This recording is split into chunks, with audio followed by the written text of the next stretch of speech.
Slay the night with best dressed Halloween costumes. From a little scary to way trendy to coordinated looks with your squad. Walmart's got you covered. Find the costumes you love right here at Walmart. Listen in.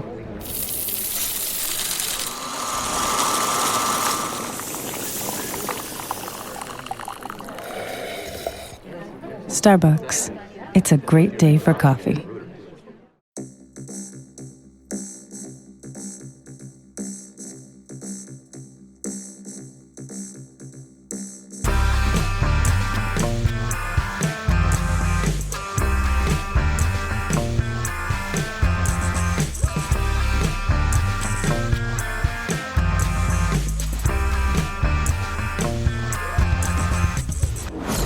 Hello, welcome to Unequal Sequel. Extra. Hello, everyone. Welcome to another fun-filled and rather odd for us episode of this podcast. I forgot my words already. So this is excellent stuff. Forgot what the podcast's called. Forgot what we're doing. Forgot It's called your Unequal name. Sequel. I'm called Dave. It's about sequels. His name's Rich. I had to wake up this morning, actually, and have a lemsip. Had a bit of a scratchy voice. Oh. And just to show how old we are, we're both two slipper-wearing, cardigan jumper-wearing guys, and I just, do you want to record? I went, let me just go make a cup of tea. Yeah. And you've went and made a cup of tea as well, I've didn't gone and you? made a cup of tea as well. I'm wearing a cable knit jumper. Yeah. It's winter, mate. We need these things, you know? We're winter, and we are big, brave boys now as well. Big, brave boys. Big, brave boys. Yeah. Yeah. If anyone listens to this episode, this podcast, will know we're not the biggest people on horror films. No. We are not that we got anything against them. You can love them. They don't hit the same with us. I think a really, really good horror film is amazing. It's really good. But it's very, very hard to make a really, really good horror film. And I find like mediocre horror films pretty boring, I would say. Well, sometimes they're a bit formulaic as Yeah. well. Like, you've seen them all, slashers like that, the screams. And they have to do something good to make it interesting. And the one we're doing today we're doing Smile 2. We should announce that. And Smile 1 came out in 2022, so it's very recent. It is, yeah. And they flipped a sequel quite quickly. It made a lot of money, the first one, on a very small budget, so they were like, let's do this again. Rich, had you have watched Smile before this? No, I me watched neither. it. I watched it just before we went to watch the second one. Oh, yeah, we went and watched it together. We had a podcast trip out as well. Yeah. So, did you know anything about Smile? A little bit, only because when I worked at Cambridge University, we used to have like these digital screens that we sold advertising on. And one of the things that was advertised on there, I remember being Smile, because we had to take the adverts down because they were freaking people out. Oh, really? Yeah. That's cool. That's good advertising. So they were like That's digital, working. like animated screens. And it was just like someone just coming up and doing the really creepy smile. It was just like a woman going up to the screen like slowly and doing the really creepy smile. And it was freaking everyone out. We had to take it down. They were very good with the marketing for the first one, because they would get people just at sporting events just to sit there and smile literally into the camera, like baseball games or basketball games, and not flinch. Oh. And it was good. Yeah, it's creepy, right? I watched it back like you the day before, or actually the day of, to be honest. Oh, okay. And I remember that I watched half of this film already. I was like, I've seen this, and I must have watched like half of it at my work at some point. So, did you enjoy that first film? Was it everything you expected it? It was all right. It was relatively well put together, but I found it quite slow and quite dull. And then I also found it a bit too body horror-y, grim at really? places. Yeah, when it got to that point of like people peeling the skin off and stuff. Okay. Like I was just a bit like, oh, okay, now you've lost me, because that just gets a bit silly for me. Okay. It's not. I don't like it, but it was the body horror stuff was so over the top that I was just like, oh yeah, I'm gone now. Well, yeah. Yeah. It is, it follows on the send of the trend as, I don't think you've watched it, but It Follows. No, I haven't seen that. Something gets passed along every time you have sex, basically. Right, so to get rid of it, you shag someone and you pass, and then this thing just follows you until you pass it on. So it's a little bit like that. And also do you remember a film with Denzel Washington and John Goodman in called Fallen? No. The Fallen? Many, many years ago.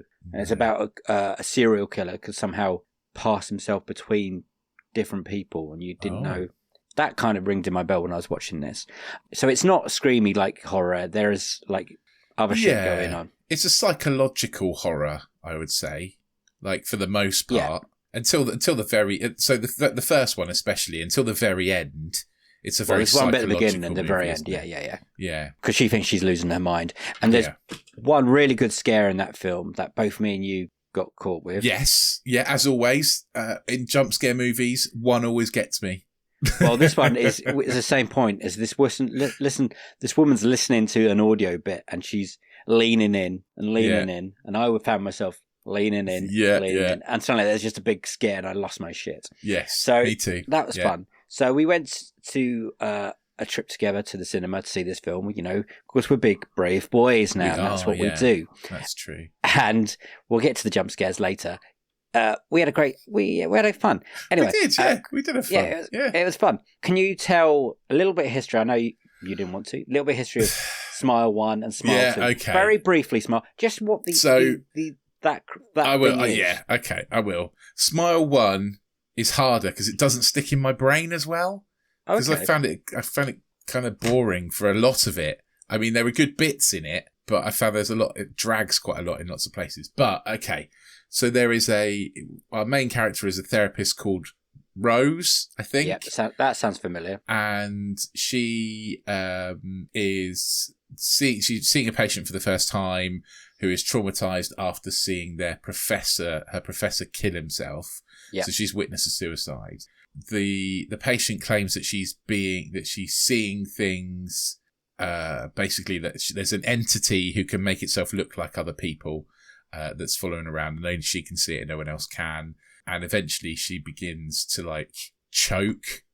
Rose then calls for help, and then she turns around and the patient is smiling manically and slices her own throat, essentially. So Rose is terrified, witnesses this horrible suicide, and is obviously traumatized.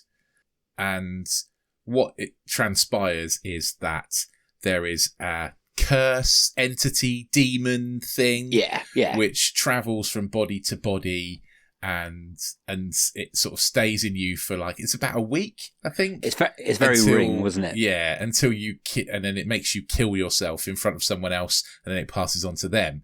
And during this process, it makes you see things that aren't there, and it mimics people and makes lots of kind of losing your mind kind of stuff. So Rose goes through all this.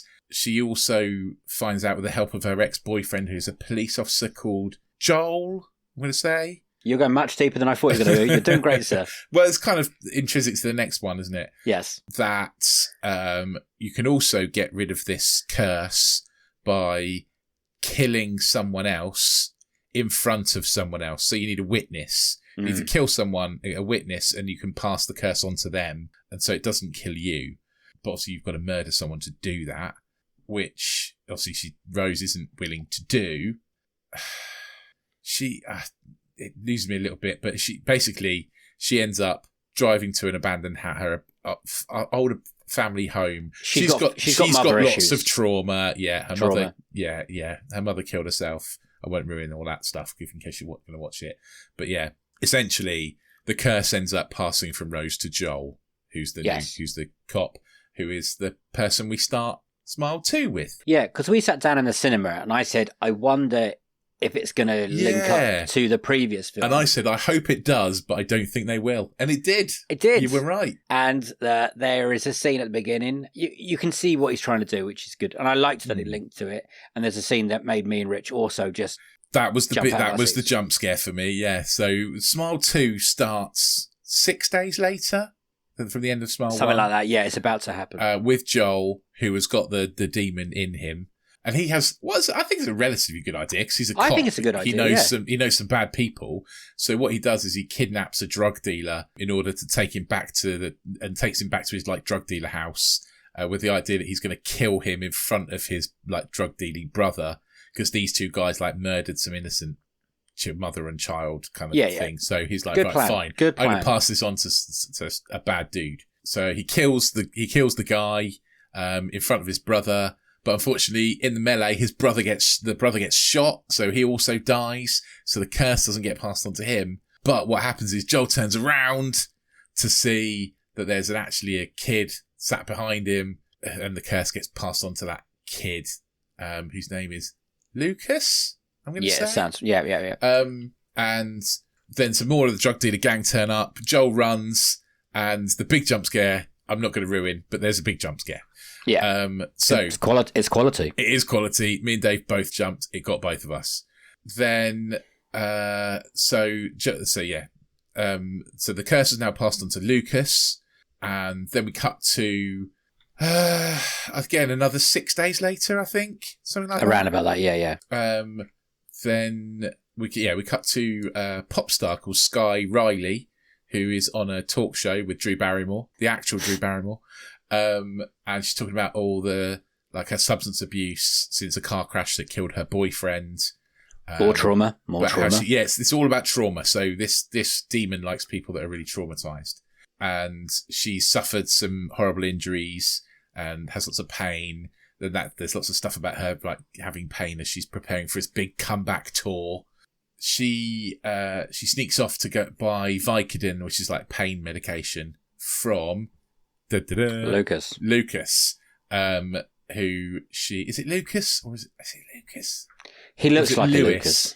Could be Lewis. It is Lewis. It's something like that anyway. His real name is Lucas Gage. So you're okay. both from... That's good, funny. So yeah, she goes to see him. He's like at the end stages of being infected and ends up killing himself in front of her, passing the smile curse onto Sky. And I think that's where you can end. Yeah, I think I don't need to spoil anything else. Sky is played by Naomi Scott, who you may know, who Rich didn't. I did not know. She's Jasmine in the live action Aladdin. She was in the new Charlie's Angels reboot that didn't do very well. I haven't seen either of these things. No, and she has an absolute horrid time in this movie. Like, just that actress being put through that daily on set must have been quite something for her every day, because there's no happy scenes. For most of the time, she's having a fucking breakdown for this film. And she's great. She is brilliant. She carries this film so good. Brilliantly. Her performance is incredible. Most of the people in this are kind of like, I recognise from like TV shows. Like they've got generally small parts in TV shows. This is not a big star-studded cast. There's a lot of people I'm like, oh, I recognise that person. Then I've had to look them up to go, oh, they're from that person. Oh, that guy's from House. Oh, he's from White Lotus. You know, that kind of, like, that's where I recognise people from. So yeah, not a stellar cast, but I think they do a really good job. Like, especially Naomi Scott. I'm really impressed with her. I think she makes this movie way more interesting than the first movie. Like, her performance is so much more interesting, and the journey she's on I found much more engaging. And I think this is a very, very rare occurrence of me liking a sequel more than the original. Yeah. And I think actually it takes that concept of the original and develops it more, and it feels deeper and stronger in this movie. Yeah. Yeah. We're singing from the same hymn sheet, I think. I also thought this is a better well-crafted movie. The first one does take its time to get going. I liked the concepts. I like the ideas. I like how freaky a little bit is. The smile thing is fucking terrifying. It really is. A bit trippy. The first one is a little bit slower, I think. This one's a bit longer. It's about 15 minutes longer. Did you feel that was any problem? Did you feel it overcooked a little bit? I didn't feel it was too long. I actually felt like the first one dragged a bit longer, to be honest. I felt like the first one felt longer. Right. I felt more engaged with this one. I do think that for me, it maybe had a couple of a couple of issues with pacing. Like, were some bits where I thought, okay, we need to move on a little bit now, but not as much as the first one did. And also I'd say there were a couple of shots where I felt, that feels a bit cheap. You know, that looks a bit kind of like, there were lots of like zooms into faces and slow kind of like zooms. I really enjoyed and the choices that the director made with camera angles. It felt like a film that the studio trusted their director to do what he did. Absolutely. And obviously the first one made shitloads of money from a very small budget. So yes, I imagine that's why that happens. But mostly, I agree with you. I just think there were a couple of times when I was like, oh, this feels a bit student filmy, right? You know, and you know, you got to take risks to get it all to pay off. And I think some of the twists were a bit obvious as well. Like some of the things that happened, I thought, oh, well, they're a bit obvious. Yeah, sometimes low budget horror films do sometimes feel a bit student like. I don't know if that's you know, but because they're trying to find ways of doing it without spending lots and lots of money. So I kind of get that. True, but they're very small. I'm being very nitpicky because actually I thought it was very good. And for me to think a horror film is very good, it's got to be very good. This is a big thing, guys. And so there was a jump scare we talked about at the start, but also Dave did a massive, great big jump scare. I lost my shit. Which then, it wasn't the movie that made me jump. It was Dave literally like jumping out of his seat that made me jump. I knew it was coming as well. Yeah, I wasn't the only one at that point. Lots of other people in the cinema. You could hear when people jumped around us. There were loads of people who sort of shrieked and then giggled at that point. There was lots of like little laughter of being like, "Oh my god, I've just had a heart attack." I would have liked to have seen that in a slightly busier cinema, to be honest, because I think it would have been good fun. Because it is very different to like the screams that we've been reviewing on this show more than. You know, the saws and stuff. There's more of a psychological element and pacing of the film. Like, to be fair, once she gets the thing put on her, it's all in her head stuff for a while. You know what I mean? It builds. It's very much a sort of slow descent into psychological disorder, isn't it? That's basically what this movie plays on. Is that. You know, this must be, it gives you a feeling of what it must be like to kind of develop a personality disorder or, you know, hallucinations, you know, that kind of mental illness. Yeah. And it's very scary. Like, all of that is very scary. So, I think it's very kind of, but it's very well done. I do think it's very well done. And even when bits are a bit obvious, like, I genuinely saw the end coming. Yes, as soon as we meet the primary character, the lead character, I was like, okay, I wonder if they're going to do this, and they do. What happens if that happens on this? And you're like, that's what they've done. And I don't know if that's to make the story bigger, because you know we can keep going here. That's what worries me. Is I think actually making it bigger is going to dilute it, and. Yeah, that's sort of my worry. Well, whoever follows this film has got a really hard task because Naomi Scott is so good in this film. Like, she's really, really good. She carries the whole film. And it's all down to her. I wonder if like Parker Finn, who's the writer director, he's only done Smile and Smile 2, a couple of shorts, but like these are his 2 movies. So maybe he's got a third one in mind. I hope so. I don't know. But this might be the Empire Strikes Back of the trilogy if he does have another one. Well, or it could turn into Saw, and it will just keep, keep going and going and going, and then it would die a slow death.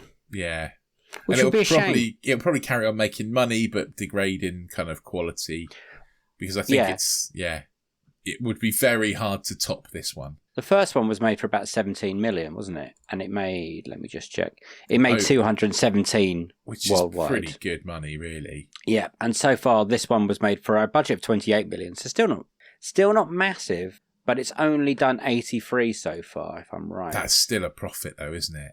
And it only came out on Friday. We're recording this on Monday, and it came out on Friday?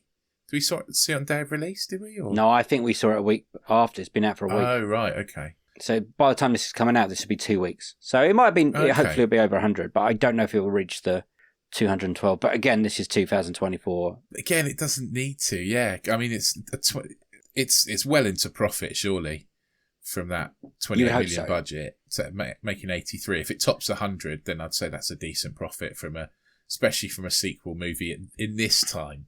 Yeah, 2024 box office is not massive unless you're like Inside Out 2 or Deadpool, or Deadpool. Yeah, unless you're that kind of.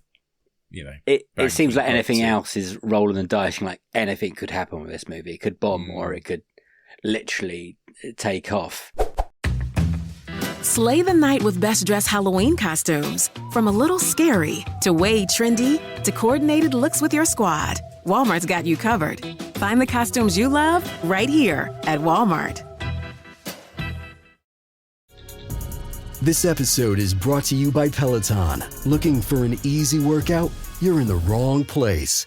Peloton Tread has what you need to challenge yourself. Need to be pushed to your limit? Their elite coaches will keep you on track to break past your goals. Whether you're looking to get stronger or faster, Peloton Tread has everything you need to become everything you want. Find your push. Find your power. Peloton. Visit onepeloton.com to learn more.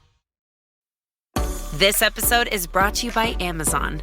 The holidays are here, and you know what that means. It's time to get your friends and family the gifts they deserve. Take the stress out of shopping with Amazon's great deals and low prices on a huge range of items from toys to tech and much more. Whoever you're gifting for, Amazon has great prices on everything you need this holiday season. Shop early holiday deals now.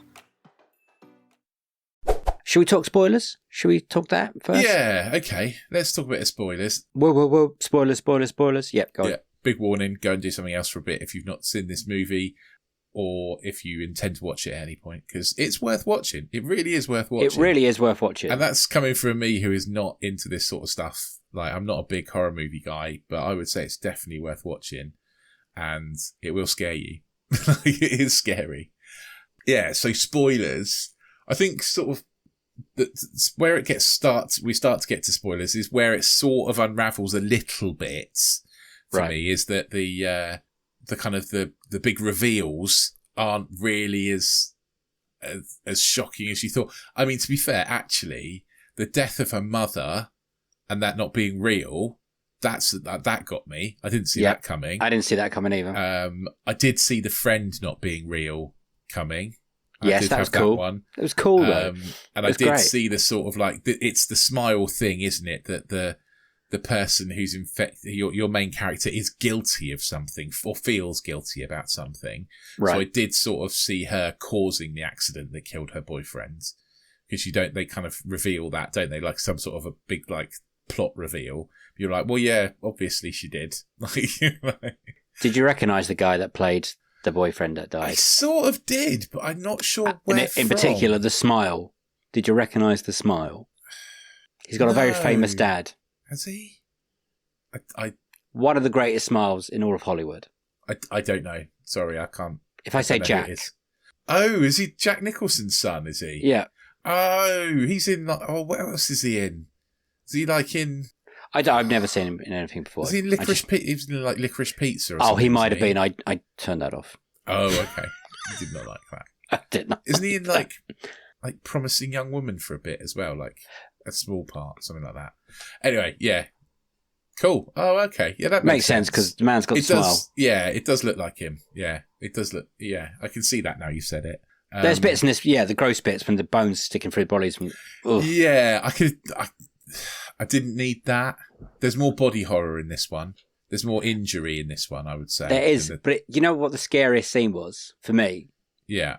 It's the dance troupe. That's the one where you absolutely shit yourself, wasn't it? What a scene that is. It's great, yeah. Absolutely brilliantly done. Every time, so she's going for a bit and then she's seeing her dance troupe in her apartment. Yeah. And there's kind of like, every time I've told someone about this scene, they're like, oh, like the Weeping Angels in Doctor Who. It is every time she looks around, they get a bit closer, but they're also doing this smile, and it's really, and the really weird, they all kind of move weirdly and stuff, like inhumanly movements. It's great. I think that's definitely the standout scene for me in that movie. Yeah, and then they finally kind of mob her Like one of them puts their arm into her mouth and all that sort of stuff. I was like, "Ugh." Yeah, it's trippy. The bit we were talking about at the end is that we saw coming is that she was going to perform on a concert in front of she's got this many massive, people. big comeback tour. She's a huge pop star, and it's like a huge like arena of people. And obviously she's trying to kind of go through this thing with a guy called, what's his name? It's Peter Jacobson from House, who I can't remember what his character name is. I think it's like Morris or something. Oh, Morris. Yeah, that was it. It was Morris. And he sort of Morris. comes to her and says, "Oh, this thing killed my brother. I've got a way of like getting rid of it." And again, I'm not sure how much of that is real. And I was about to ask you how much of that is real. Yeah, I don't know. I don't know how much of that is real or not. But she goes through this process of like trying to kill it, trying to get rid of the thing, but it doesn't work. And she ends up on stage and like big spoiler for the end of the movie, but she kills herself on stage. Therefore, you presume transferring the smile to the whole audience? Is it the whole audience, or is it just picked one person? Well, that's what I don't know, because you don't know, do you? Does this thing then, this demon, like multiply to the whole audience, or does it just go to one? I don't know. I think that's where episode 3, the next one's going to start. And I feel like they can, do these ones quite quickly.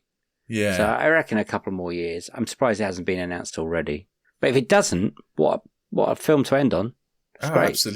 Absolutely. Are you surprised how much you enjoyed it? I think I'm surprised how much you enjoyed it. I'm really surprised. I am really surprised. I did not want to watch this movie. No, I really we were trying to. Yeah, I'm surprised we're here to talk about them. Yeah. There was a point where we were trying to find anything else to watch other than this. And I watched the first one and I was like, oh, it's okay. It's, the first one's all right. I found it quite dull in a lot of places and unnecessary in a few places, like traumatizing kids and stuff, which I don't like. I found that unnecessary. But I also did kind of like the psychological element to it of, am I mad or is this real? Yeah. And then I was like, oh, well, maybe the next one will be... I mean, it was all right. I can sit through another one. It'll be fine. And so I was really surprised at how much I enjoyed this second one. And I do think it's all down to kind of Naomi Scott's performance. I think Sky Riley as a character is really interesting. Yeah. This traumatized pop star who, on the surface, has everything they ever wanted and yet is absolutely broken and traumatized and kind of almost victimized by her own mum, like into doing stuff. Like her mum is very much forcing her back into the limelight kind of thing. Yeah. Yeah. I felt it it was a really interesting movie. So do you get frustrated with second movies when you as the audience know what's going on, but you still got to sit through that same thing of characters in the movie? I do a little trying to work out what's going on. Yeah, I do a little bit. However, you've got to kind of, appeal to the lowest common denominator, I guess, don't you? You've got to appeal to like people who've come to Smile 2 without seeing the first one. Yeah. You've got to kind of have a bit of exposition in there for them. Although I wouldn't recommend that. I think you could do it. I think you could, but I wouldn't recommend it. I'd say watch the first one first, because that gives you all the exposition that you need. And then this one, you can just enjoy the performances. Yeah. But yeah, I think it's better than the original, and that is not something we can say very often. Yeah. This leads us on to the Rotten Tomato game, thank you, sequelizers. Let's do Smile 1 and Smile 2, just to see what's going on. So we'll start with 1. So 1 on Rotten Tomato. And there's critics, yeah? Critics first, then we'll do audience. I would say it's going to be... I think it was a reasonable movie. I think it's a 3 out of 5 movie, that first one. So I imagine it does quite well. I imagine there'll be people that would be put off by it because it is a bit slow paced and it is a bit, the body horror stuff gets a bit, much in places. So I'm going to go with 72 for that first one. Okay. Critics is at 80. Oh, 80%. Okay. That's better than I thought. Okay. And I genuinely think this second one is a better movie. And I would hope that critics have given it a better score as well. So okay, what are you doing as critics for the second one, then we'll go back and do audience. I'm going to go 86 for the second one. 84%. Okay. Audience? Yeah. So, again, I would say, audiences you're going to lose in the first one because it is a bit slower. So maybe I'm closer on audience with the 70s. 75 for audience for the first one. 77. Oh, okay. And then I think judging by the reaction when we saw it, I think lots of people are going to like this movie. So I'm going to go with 88 for the second one. Oh, 81. Oh, okay. But still high. It's still solid, man. Yeah, definitely. I think we can both agree that we were surprised. I was really surprised. I really genuinely was. And I didn't think I would be saying this, but I highly recommend going to watch it and watching it at the cinema with other people, because it's funnier and it's more fun when you've got other people with you, I think, to watch this movie. Did you find it refreshing, like, to watch as in that genre, like the stuff what we normally have to watch, the horror of the Saws or the Screams, the franchise running things that are going on nowadays? What the bits I liked of it are the psychological part of it, and I guess there are more psychologically kind of thrillers and horrors around. Like, horror is getting more highbrow these days, right? Like, there is, it's not just, if it just been like, the guy smashing a weight into his face and that all the time, I wouldn't have liked this movie, because I don't like the blood and guts and gore stuff. But what I do like is, like, the shot where she's looking in the mirror and she can see him stood behind her, and every time she moves, moves, so you can't see his face, and you're like, oh, is she imagining that, or is that real? That's the bit I like. Those are the bits I like. And I think there's some really clever things like that in there. Yeah, I think there's some smart storytelling along the way in this. I would put it above, like, the Screams and, Saws, definitely. Saws are not my thing. Holy smokes, Batman. I think we both agree it's not, we're not fans of the Saw series. I like that first two, but Rich can live without it. And, we had been trying to put this off, but it did happen and we had gone and seen it. And, I'm happy that did. Now, Naomi Scott is definitely the reason why it's so she's good, a potential star, I would say. Like, I want to see her in big stuff, because she goes through it. She's damn good in this movie. She carries it. Absolutely. Completely. Makes it almost believable. Like and it's you would go through her. It's all about her as well. I don't think there's she's a scene in every shot pretty much. Yeah, there's not a scene without her in that I can think of. It's all on her. She has a lot to do in this movie, and she does it so well. Very, very impressive. From start to end. Shall we score this bad boy? Yeah. It's going to be a tough, interesting one. And it's definitely an unequal sequel, because it's better than the first one. Yeah, so which is unequal nice. in a good way. Rare. I think, and this is really high praise from me, because this is not my kind of genre, but I think it's going to be like a 5.5 out of 7. I genuinely enjoyed it, and I would highly recommend. If you're looking for something to go and see on, like, Halloween night, this is a good choice. Yeah, it's not too out there compared to some of the other sequels we've sat through the year. If you told me at the end of the year that Smile 2 might be one of my best sequels of the year, I would have laughed in your face. Yeah, and absolutely. Said you're mad. But here we are. Come out of it, and I was like, people ask me how was it? Like, you know what? Really, really good, actually. Watching it, I had fun. Yeah, and I don't say that very often with these kind of films. And yes, it got me on probably 3-4 good scares for me. Definitely 2. Definitely 2. Definitely 2 that you physically jumped out of your seat.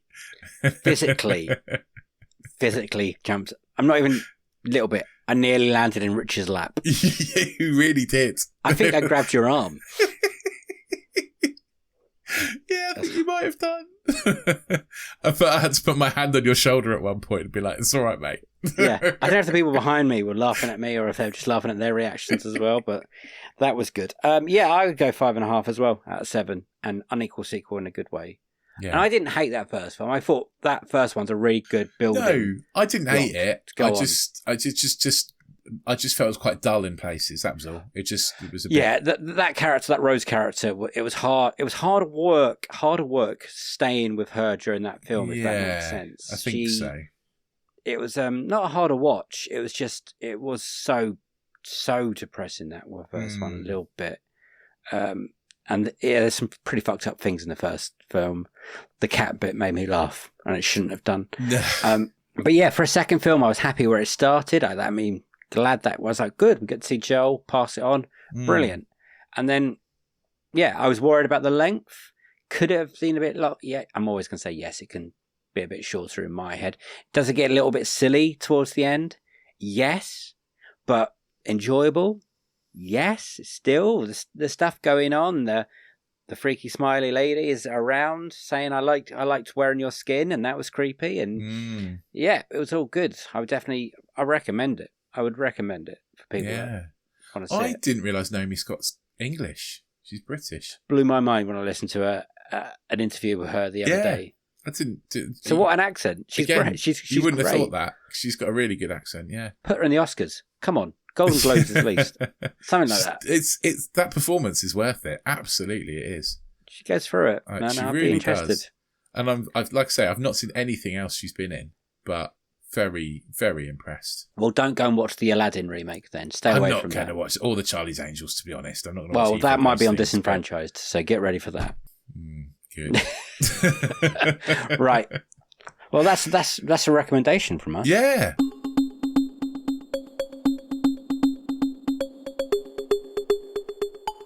Let us know what you thought of Smile 2. Maybe you were surprisingly surprised by it as well in a good way. Get on the old social medias, type in Unequal Sequel in the search bar and send us a message. Let us know what you thought. Or you can send us an email, unequalsequel@hotmail.com. We will read out all of your thoughts in our end of month roundup, which surprisingly enough comes at the end of the month. End of November it'll be. I can't believe we're almost at Christmas. It's wild. Whilst you're there, if you wouldn't mind hopping on your pod player of choice, hitting the auto download button, hitting the subscribe button, we'll drop into your pod player of choice every single week. We're also doing our interview episodes at the moment. We are almost halfway through season 7 at this point. So yeah, join us for that. We've got some brilliant episodes coming up in season 7. We've had some fantastic guests, and I cannot wait for you to hear who we've got coming, because it's amazing. But yeah, go back and listen to all the other episodes if you've not done that already. And if you really like us, if you want to hear more from us, then get on to anotherslice.com/unequal sequel, where for just $2.99 a month, you can join our subscription service, where you can get extra podcasts from us, like Disenfranchised that Dave's mentioned earlier, where we look at movies that should have had a franchise but didn't. And you can also join us for Box Set Mentality, where we are doing the George A. Romero's Of the Dead box set at the moment. So that's fun. And yeah, especially kind of Halloween-y, starting a Halloween-y kind of thing around this time. Yep. But also we do extra bits for all the interview episodes. So if you want to hear more from any of our guests, then you can do that by hopping onto anotherslice.com. And yeah, join us. It helps support us as well. It helps us keep this podcast going, helps us buy new equipment. It helps us to maybe be putting out videos in the future. Who knows? You may see our ugly mugs. I was on a YouTube video recently. I watched it and I was like, oh God, thank God we don't do video. Oh God, don't say that. I just will not be watching them back, that's all. We'll try and make it animated. How about that? I would love that. Yeah. Yeah. I don't know how we'd do that. We'll have to find a talented animator to help us animate. Yeah, that sounds expensive. Yeah. Yeah. Thank you, Rich. Next week is Venom Save the Last Dance, or whatever it's called. The third Venom film. Is it called Let's Dance? It's called The Last Dance, I think. Oh, right. I don't think it's called Save the Last Dance. I think it's just That'd The be Last quite Dance. a mashup. Yeah, next week we're seeing that. And November is an absolute cracking month for sequels. I think we've got Paddington in Peru. There's Gladiator 2. There's Moana 2. I mean, November is banging. And then we're into Christmas. Absolutely. So hang in there with us. Thank you everyone for listening. Send in your comments like Rich said. I've got nothing else to say apart from bye-bye. And he's got to say... Bye! See you on the next one. Stick to this one. Have a great week. Bye-bye.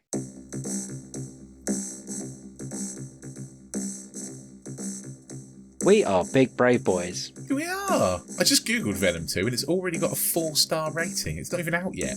don't know how that's happened. It is out now. Oh, is it? Oh, right, okay. Yeah, Let's just it is. spoiled that then. Oh yeah, and it's Venom free. You just said Venom. Venom. Did I? Oh, we're not watching Let There Be Carnage again. No, thank you.